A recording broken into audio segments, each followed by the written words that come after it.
Hello, I'm Juhi, and I take great pleasure in welcoming you today to this course on Introduction to Film Studies. Now, this video lecture today marks the beginning of the course. Now, before we delve into the nitty-gritties of film theory and film studies, it is pertinent that we first discuss what are the various constituents of cinema, what are the various visual elements and oral elements that come together to create this beautiful, wonderful world of cinema that we all so much love. We will be doing exactly that in the coming 2 weeks. Now, just to give you a basic idea about what Unit 1 is all about. So, Unit 1 constitutes of it constitutes a series of 8 video lectures. 4 video lectures will be done in week 1 and the remaining 4 video lectures will be completed in week 2. Now, before we begin, let me give you an introduction as to what we will be talking about in Unit 1, which is called Language of Cinema. Now, as mentioned, in this unit we will be talking about the language of cinema, its grammar and its syntax. Now, you might be wondering, how is it that cinema has a language? Well, hold on to that thought. We'll be talking about it just in a little while. We'll also be talking about the very basic of visuals in cinema. How is it that visuals in a film are developed, are conceived and brought into life on your screens? We'll also be talking about the concept of editing. Now, as you might be aware, some of you of course, cinema in the early times was completely shot from one single angle. There were hardly 1 minute long clips. So, we'll talk about how editing came into cinema and the consequent impact it had on storytelling. Next, we'll also talk about sound. How was sound introduced into cinema and how it impacted the cinema as we see it today. Finally, we will talk about the history of cinema. We will be tracing the history of cinema from the early era all to the time when the studio system was developed in Hollywood. We'll also be talking about the consequent developments, but in detail in the coming weeks. As for today, let me give you a brief idea about what we are going to do today. Today, we'll be concentrating solely on the visual language of cinema. We'll be talking about cinematography, a very important tool with any cinematographer or any director. So, what is cinematography? What does it entail? We'll be answering all those questions. We'll also then talk about the very famous 5 C's of cinematography as outlined by Joseph Mescali, a very acclaimed and renowned cinematographer of his times. Finally, we'll talk about the concept of the visual universe. So, any film that you watch, it is set in its own universe. How is it that this kind of a universe is created? What does this concept of the visual universe encompass? And how do you sustain it throughout the entire film? So, these are the various things that we will be talking about today. Now, what are the objectives of this particular lecture today? So, by the end of this lecture, you should have gained an understanding about the concept of the language of cinema. You would have become aware of the various, of the different or the rich vocabulary that is available to a filmmaker. You would have become aware of the grammar and syntax of cinema, about various compositional principles that govern a frame and also allow a director to convey meaning and create text and subtext visually. Now, first, what is meant by the language of cinema? Language of cinema is nothing. Now, as you might know, cinema is a tool for communication. Why? Because it is through cinema that people all over the world are become aware of a lot of new issues. For example, if someone sitting in, let's say, UK is watching a film made in India. So, a film made in India will of course have a lot of concepts that are very local or that are true only to India. So, someone when watches that particular film sitting in UK, he or she becomes aware of what it is that India might be about. So, therefore, cinema is a tool of communication. Now, any tool of communication, as you might know, let's take the example of English. English is a language, right? It has 26 alphabets. But then how we combine these various alphabets together to form words and then these words to form sentences. This is what we do with our language. Now, the same concept applies to cinema as well. So, cinema is a tool that the director uses to communicate with the audience. So, the earliest film, as I had just mentioned, were nothing but just recordings of some events that had happened in real life. They were also known as actualities. If we talk about films that we see today, majorly a lot of films are fiction films, and these films communicate stories, and therefore because cinema is a media is a means of communication, it automatically has a language of its own. Now this language of cinema has developed over more than hundreds of years. So we'll try to talk about what it is and how is it that this language is learnt, or how is this language put to use to tell a story.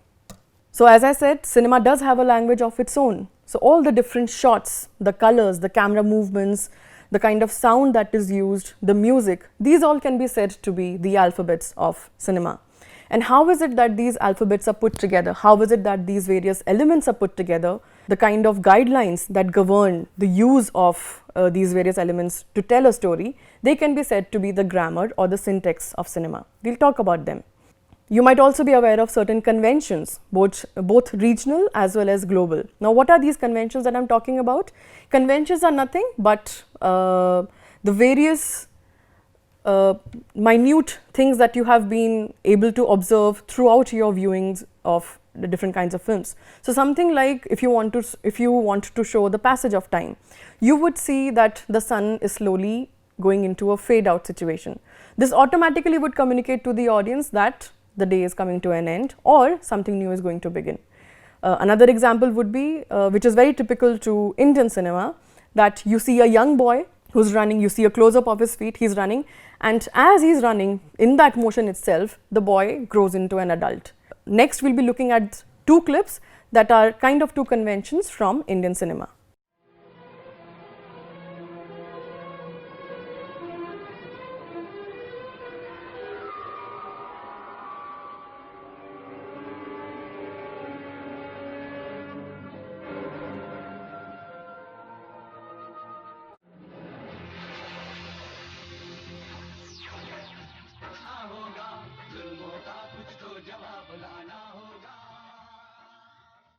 Now, the two examples that you just saw are, as I said, conventions. So, you all know the moment the camera pans that the boy is going to grow up into an adult, or as in the second example, you have a close-up of the feet and the next shot you see that the boy has all grown up. Now, let us talk about cinematography.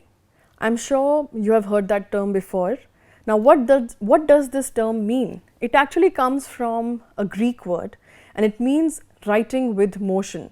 Now, the key term here is the term motion, because it is the moving images that make cinema different from photography. Of course, as you must be aware, cinema comes after photography. Photography was still images, cinema is moving images, which is why people accepted it, people loved it so much.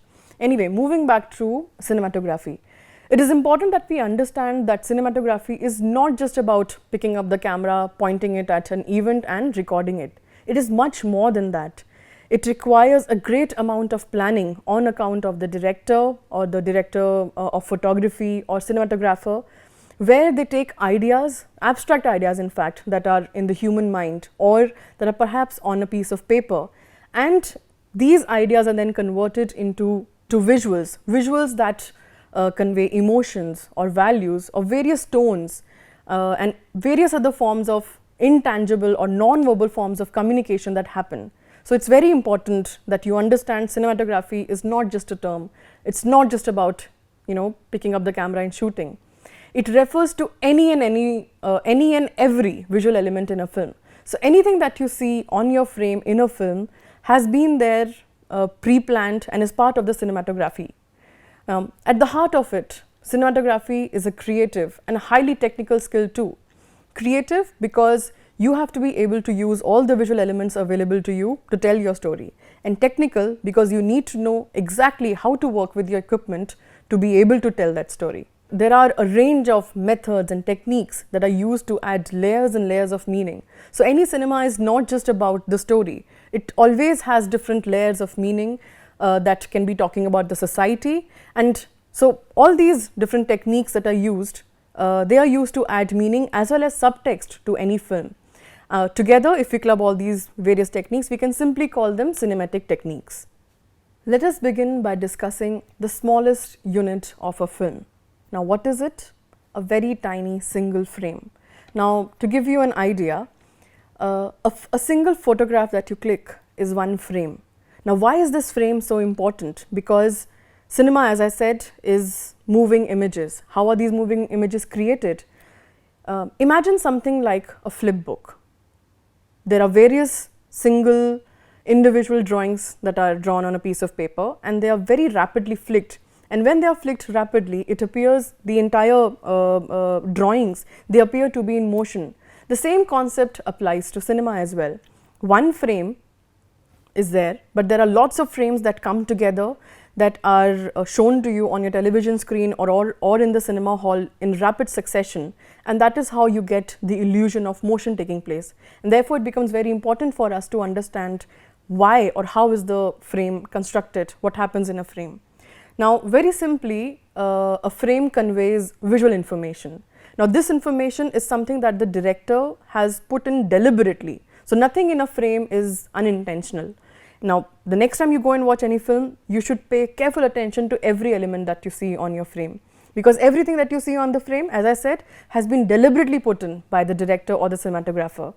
Now, this information that you see, all the visual elements that you see, they are put in because the director intends a very specific message to be communicated to the audience. So, what does the director do? The director, through all these various visual elements, through all the grammar and syntax of cinema, he or she directs the gaze of the audience or directs the attention of the audience to very specific events or to very specific objects or persons, so that the audience can look at what the director wants them to.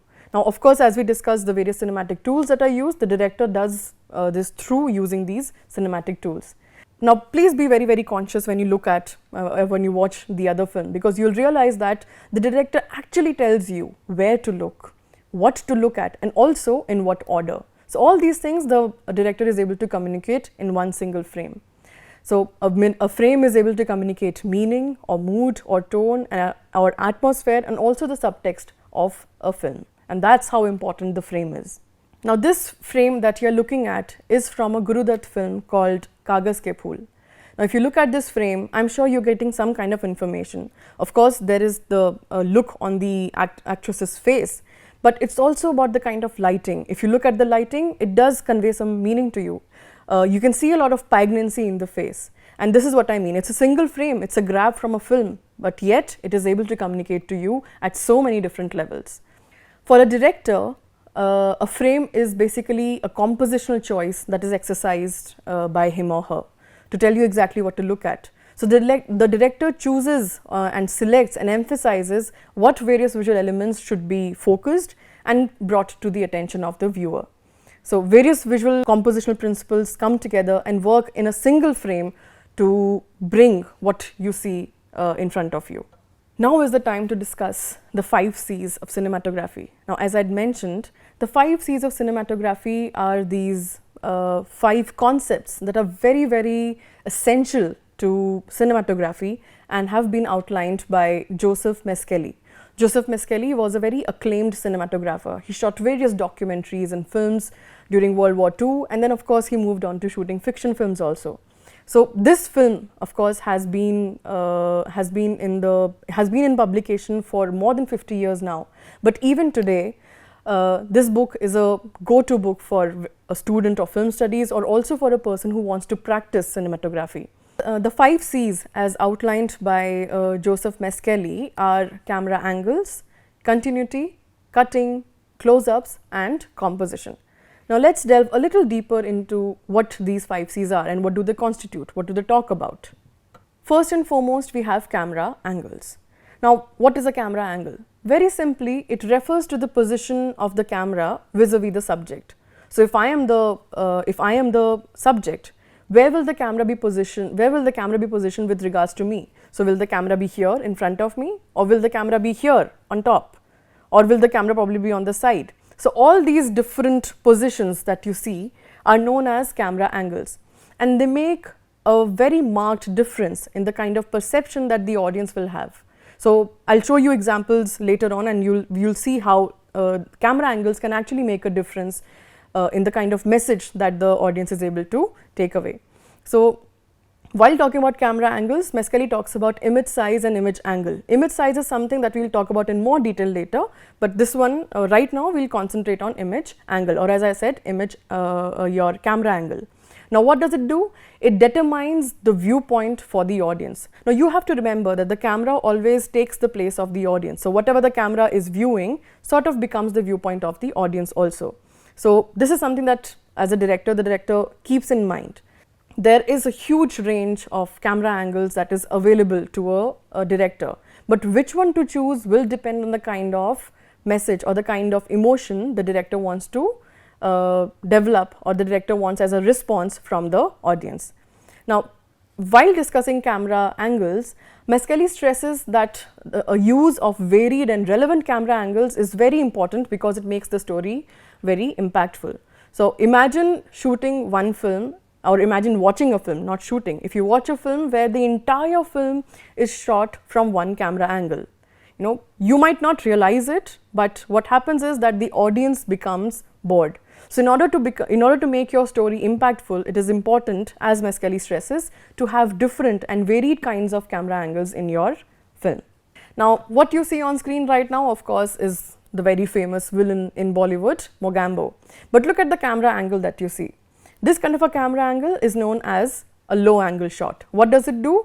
It makes the subject appear larger than life. And let me also tell you that this is the first time Mogambo appears on screen in the film. So the very first impact for the audience, without them realizing, of course, subconsciously, is that they think of Mogambo as a very powerful subject, as a very powerful villain, right? So this is how the character of Mogambo is also built upon. Not by saying anything, but just by a single camera angle. Now let us move on to the second C of cinematography as talked about by Joseph Mescali, which is continuity. Now continuity is a very simple concept actually. It might seem difficult, but very simply what it means is that whenever you are telling a story, the story should appear very smooth, very continuous, and it should have a logical flow. There should be no haphazardness to a story.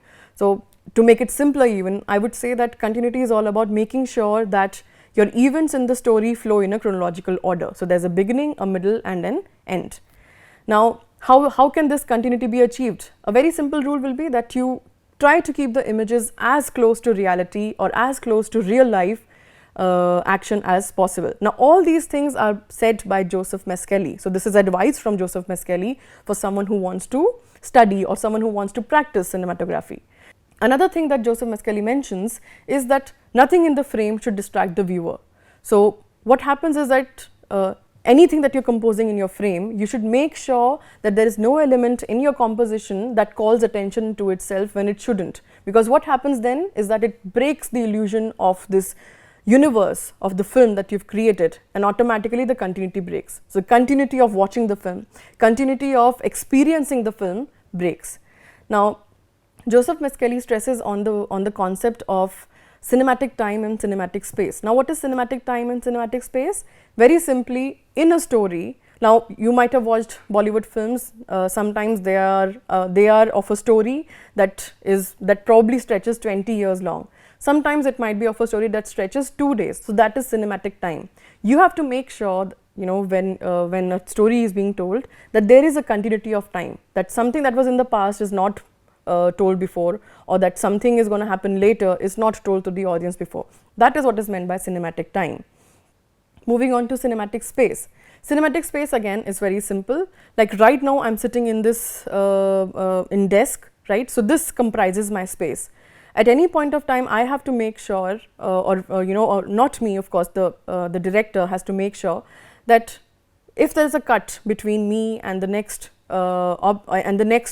shot, there should not be a change in the scene. For example, like this mouse that you see here, it's here in this frame right now. But if in the next shot you were to come back and this mouse was not there, you might probably not realize it, but what has happened is that one of the components in the scene have gone missing. So this is known as a continuity break. So this is something that is being stressed upon. Mescali refers to continuity as purely common sense in coordinated action. So if you use your common sense while shooting, you will make sure that continuity is maintained. And it's a very important concept that should be kept in mind while shooting. This is all advised by Mescali. Let's move on to the next C as described by Joseph Mescali. The next concept in the 5 C's of cinematography is close-ups. Now, what is close-ups? Very simple. Close-up is a very tight shot or a very tight framing of any object. Now, here specifically we are going to talk about close-up with reference to the human face, and I'll also show you a clip. I'll also show you some screenshots. Now, in this, when Joseph Mescali stresses about the importance of this shot size, which is the close-up, and the different varieties that it has. Now, it's important we understand that close-up as a shot size is something that is unique to the film medium. Why is it so? Because before film there were plays that people would go to theatres and ballets and opera, but there the audience would be fixed with regards to the theatre, so there would be no movement. Whatever the acting was happening, whatever event or whatever action was happening on stage would be visible to the audience from a fixed angle. They could not go closer to the people to have a closer look or a better look. So therefore, this particular concept or this particular tool, the close-up tool, becomes very, very unique to cinema, and it's important that as a director he or she learns to use it in a very specific way. What does a close-up do? It is useful in isolating and bringing narrative emphasis to all the significant events or actions that are taking place in a frame. It can also be used to eliminate anything that is not required or anything that does not require the attention of the audience. So therefore, when you have a close-up, you're eliminating everything that is not required. You're eliminating all the information that is unwanted. Close-ups are also used to provide some kind of a dramatic impact and also visual clarity. So, if you can think of examples, a very tight close-up of an eye or a hand, what it does is that it brings a lot of clarity to the audience about what is it that they are looking at. Another thing that a close-up does is that it increases the involvement of the audience in the film, because imagine watching a film where everything you see has been shot where the actors or where the characters are not visible, they are very far away from you. You would eventually lose interest because you're not getting the details. Therefore, what the close-up does is that it builds on that connection. It makes the audience involved in the film more and more, and therefore this makes the close-up a very effective storytelling tool. Now, what you're seeing on screen right now again is from the same film, Mr. India, the 1987 film. Now, what you see, this is what is known as a close-up. Now, why is this close-up important, or what is the close-up doing here? What it is doing is that it is showing you a person with his hand on the globe. What does it tell you about the character? Even before you come to know who he is, even before you come to know what kind of a person he is, you can guess from this single close-up that this person is someone who wants to dominate the world, or someone who is in a very strong, is in a position of strong power. Right? And this kind of a close-up is able to bring emphasis to this particular action. Now, let's move on to the next component in the 5 C's of cinematography. What is composition? It is nothing but an arrangement of pictorial elements to form a unified or harmonious whole, in the words of Joseph Mescali. Now, composition again talks about or deals with how your different elements that are in a frame are put together with regards to each other. Now, at any point of time, the composition should be done in such a way that it garners a very favorable reaction from the audience. Now, when I say favorable, it doesn't mean that the audience likes the film or it says, oh yes, this is a wonderful frame. No, what it means is that the audience is able to react in exactly the same way that the director wants to, as per the story, as the story is flowing. Next, we have the fact that with a composition, the pictorial impact or the psychological impact is very, very specific. So, what it does is that whenever you have a composition, your audience has a very specific response to it. The director has to be aware of how to play on the psychology of the audience, and this is why composition becomes a very important element. One of the advice that Joseph Mescali gives when he's talking about composition is that keep it simple. Now, keep it simple doesn't mean that you have very few elements and just frame them in a very simple manner. No. By keep it simple, Mescali means that you should be able to stick to what the story wants to tell. Do not bring in a lot of other references or do not overcomplicate your material. Only frame material in your composition that is desirable or that you think is required to tell the story.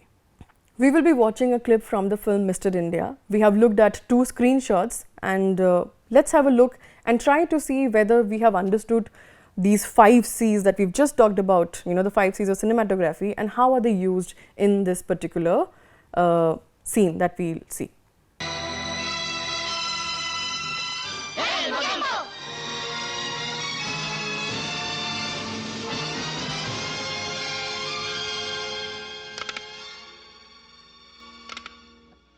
Mister Mogambo, सरकारी अनाज के गोदामों को जला देने के बाद मुल्क में जहां-जहां अनाज की कमी पैदा हुई थी, वहां-वहां काले बाजार की कीमतों पर मिलावट का अनाज फैला दिया गया है। मिस्टर मोगेम्बो, इस मुल्क में हमारे 1 लाख से भी ज्यादा शराब खाने और जुए खाने खुल चुके हैं।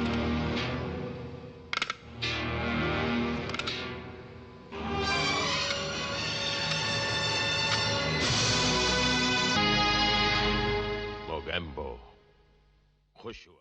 Now, the scene that we just saw, it's a very famous dialogue, of course, all of you must be aware of it. Now, if you look at all the components, how do they come to play in this particular film? Close-up, we've talked about. I also showed you the camera angle. Now, in terms of composition, the composition throughout if you look at it carefully, you can watch it again. If you look at the composition throughout is maintained in such a way that nothing in the frame is something that is unwanted. It makes sure that the meaning of this particular shot, which is to talk about the dominance of Mogambo or to talk about the character of Mogambo, is able to be taught to the audience, is able to be brought forward to the audience, right? So the other thing that we should be talking about is cutting. Now, what is cutting? As I just mentioned, cutting is all about editing. So, how is this entire scene edited? It's edited in such a way that the entire action seems completely normal. By normal, I mean there are no jerks. You don't feel when the shot is cutting from one to the other, you know, you have this very wide shot of the place. It establishes the entire place, and then you also have close-ups. Now, throughout this entire clip, at any point of time, you do not feel that, you know, there is a trouble or there's some kind of a jerk. So that is what cutting and continuity together mean. Now, we had just discussed in one of the 5 C's the term close-up. Now, I had briefly mentioned that a close-up means a shot size, and I also said that there are various shot sizes that are available to a director. Now, what are these shot sizes? These are the extreme long shot or the ELS, the LS or the long shot, the MLS or the mid long shot, MS mid shot, MCU mid close-up, CU close-up, and finally ECU, which is extreme close-up. Now, we will talk about what is the relevance of these shot sizes and when are they used? What is it that the director is wanting to communicate when these shot sizes are used? So, first up we have the extreme long shot. As I have already mentioned, ELS is known as the extreme long shot or the extreme wide shot. Now, very simply, it is a very wide shot of any setting. What is it used for? It is used to establish the location. It is used to establish the place where the action of a particular scene or a particular film is taking place. So, you can think of all the films that you watched, and you will realize that majorly whenever something new is happening or a scene changes, generally it is this very wide shot where you can see a lot of space, a lot of the setting. The humans as such are not clearly visible. When I say humans, I mean the human figure. The character is not clearly visible, and what this extreme long shot does is that it establishes the location for you. It tells the audience that this is the place where the action is going to take place. Generally, it is used in the beginning of a film, or as I said, in the beginning of a new scene. Now, I will show you an example of what an extreme long shot might look like. These are screenshots from 2 different films. This is from The Good, the Bad, the Ugly, an extreme long shot. As you can see, you can't see the human figure. Similarly, this one here, now this one here is again an example of an extreme long shot from the film Star Wars. It establishes for you that this particular film is not just based in some city on earth, but it's probably about intergalactic narrative. Let's move on to the next shot size. Now, this next shot size is known as the LS, or the long shot or the wide shot. Now, typically what happens is in this long shot is that you can see the full body of the character. So, it is a little closer than the extreme long shot, but it still gives you a good sense of the environment that this particular character is in. So, what it does is that it shows the audience and it places the character in context of the surroundings. So, right now if a long shot of this particular setting where I am sitting right now was to be shot, the camera would go further away from me and you would be able to see more of what is visible to you right now. You will be able to see more space both to the left and right of me, and that would become a long shot. And of course, probably you are able to see a little more detail right now. You will not be able to see as much detail about me in a long shot. What does the long shot do? It orients the audience to the relationship between the character and the place. So, how is it that the character is related to that particular place, to that particular setting that he or she is in? Now, this particular shot can be both exterior shot or an interior shot. Now, as I said, if let's say you have a shot of a person in the beach, so you can have a long shot where you can see the full human figure and you can see the entire beach. So, it tells you that the person is there, you know, for a reason, probably to enjoy a day out and all of that. Let's look at an example of long shots. This example is from The Good, the Bad, the Ugly, and you can see, you know, far into the frame that there is a person, the full figure is visible. Now, this shot comprises as a long shot, and it tells you probably that this person appears to be some kind of an outsider with the way he is fixed just at the entrance. The next example again is from Star Wars The Force Awakens. Here again you can see the entire figure of Rey, and this is just after Rey has helped BB-8 out again, and it tells you how, if you look at it, you can see the entire frame that the characters are in. Now, the next shot that we will talk about is the mid-long shot.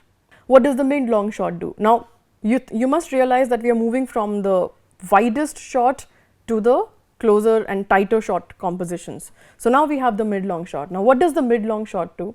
Very simply, it basically captures the human figure from the head to just below the knee.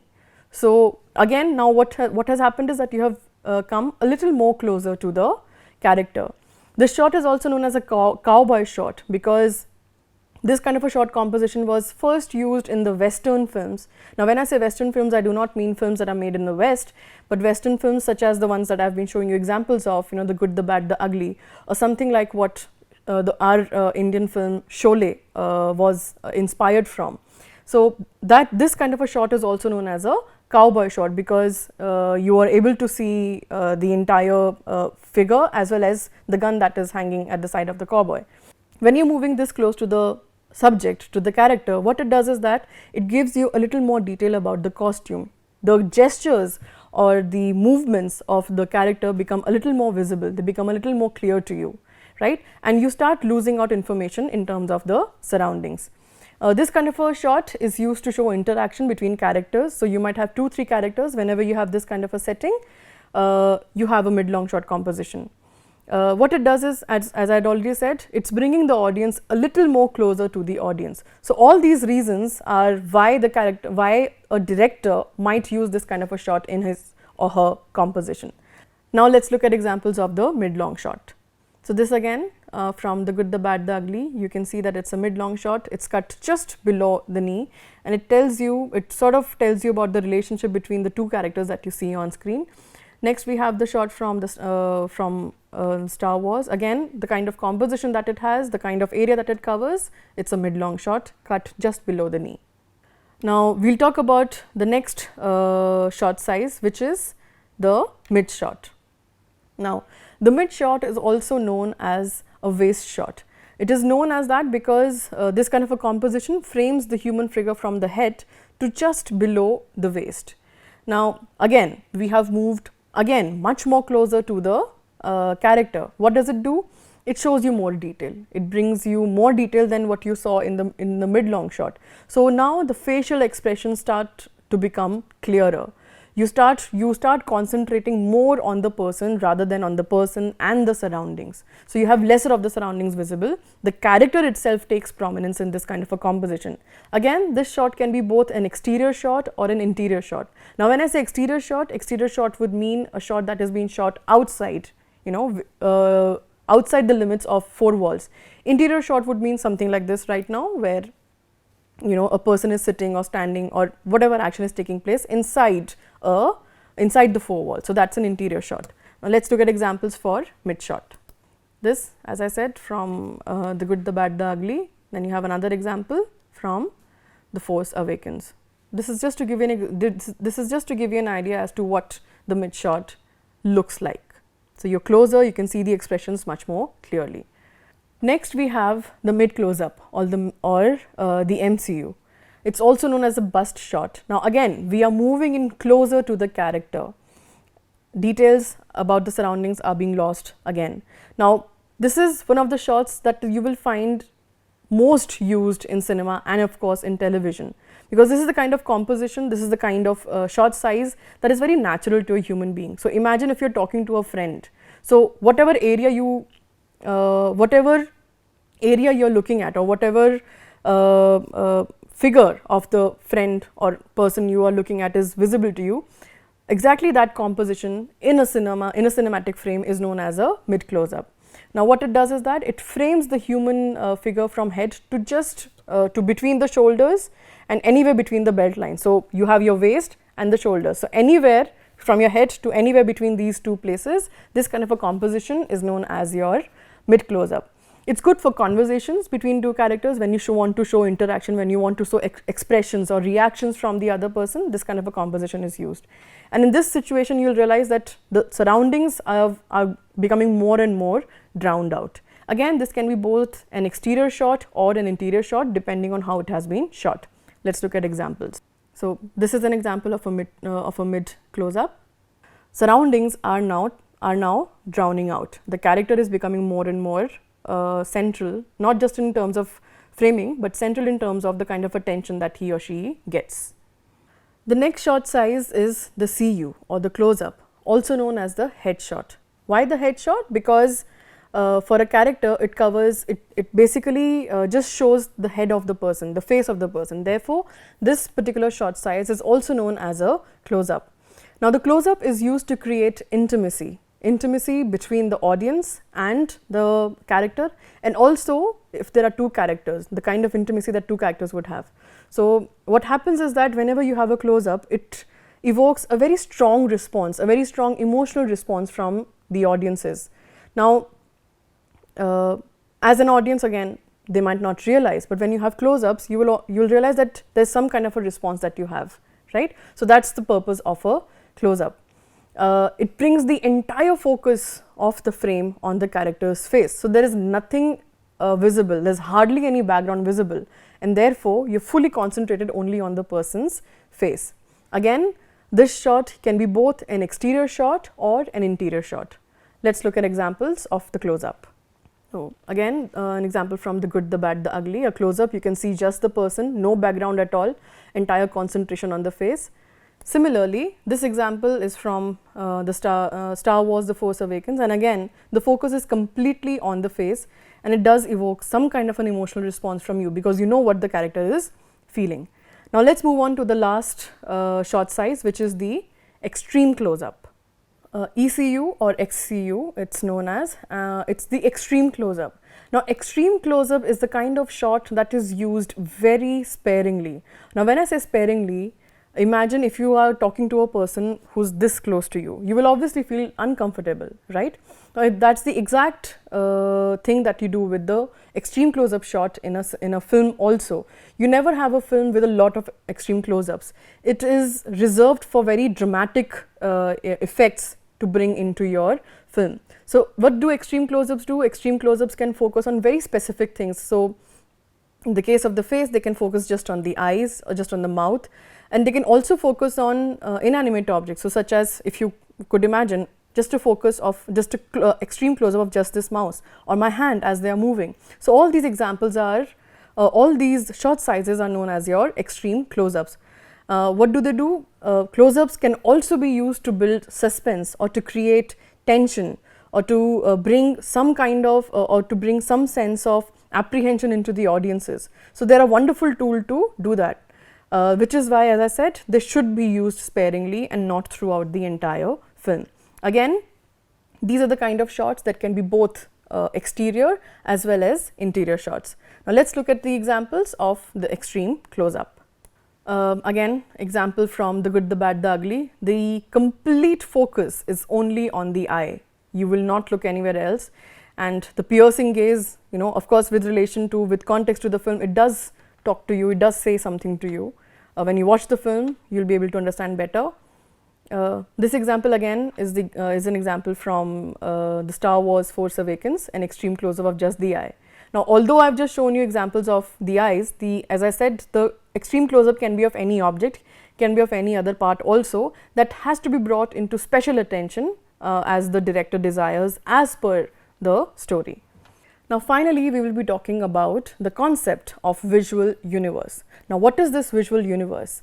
It basically involves the creation of a visual world for the characters of a film that they inhabit. So, to make this clearer, I have a clip to show it to you after we talk about this.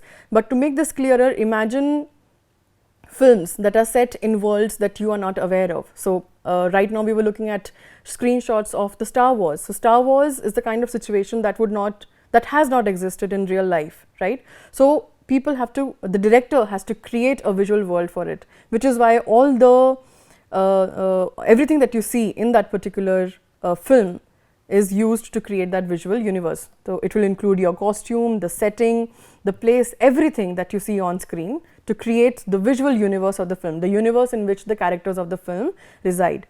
Now, it helps the audience to perceive the story, to orient themselves as to what the story is all about or where it is based.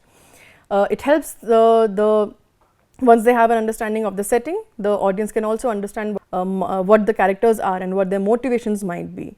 So, now every film has a very definite and identifiable universe in which they exist. So, every film will have a very specific universe. Now, this universe can also be defined by time, that universe can also be defined by space, that universe of course will be defined by all the visual elements that you see in it. So, the locations, the sets, the wardrobes, they all are part of the visual universe, and all of this is caught through cinematography. So, as a cinematographer, as a director, you will decide what all is going into the frame. Now, all these elements, they work together and they are interrelated that create the final look of the film. Now, let's have a look at a clip that is going to talk to you about what visual universe is.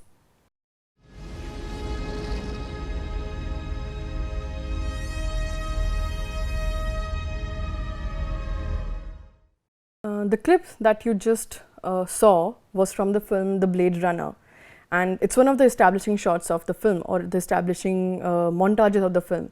Now, what it does is that it sort of orients you towards what kind of a place or what kind of a universe the film is based in. So, you see all these high-rise buildings, you see a lot of smoke, a lot of fire.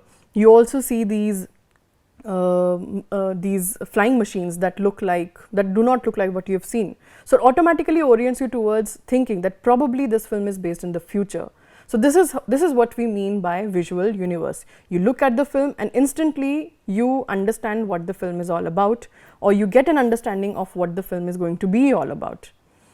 Now, so this has been the lecture so far. I will now quickly tell you what all we have dealt about today in this particular lecture. So, we talked about the visual language of cinema, concentrating on the construction of meaning purely through visuals. We looked at the kind of vocabulary that is available to a filmmaker and the kind of grammar and syntax of cinema that is put to use. We understood what cinematography entails and also the kind of importance it holds in the film world. Most importantly, we also talked about the 5 C's of cinematography as described by Joseph Mescali. And finally, we got a little idea about what the term visual universe is and how it is created and what it does for a film. In the next lesson, we are going to talk a little more about the visual language of cinema. So, we will be discussing mise en scène, which is a French term. I am sure you will be intrigued and want to come back for the next lecture. It is a very important terminology as well as a production tool. We will also talk about the different cinematography tools that are available to the director and how they are used to convey meaning in any filmic text. So, I hope you have enjoyed this lesson today. I will see you the next time.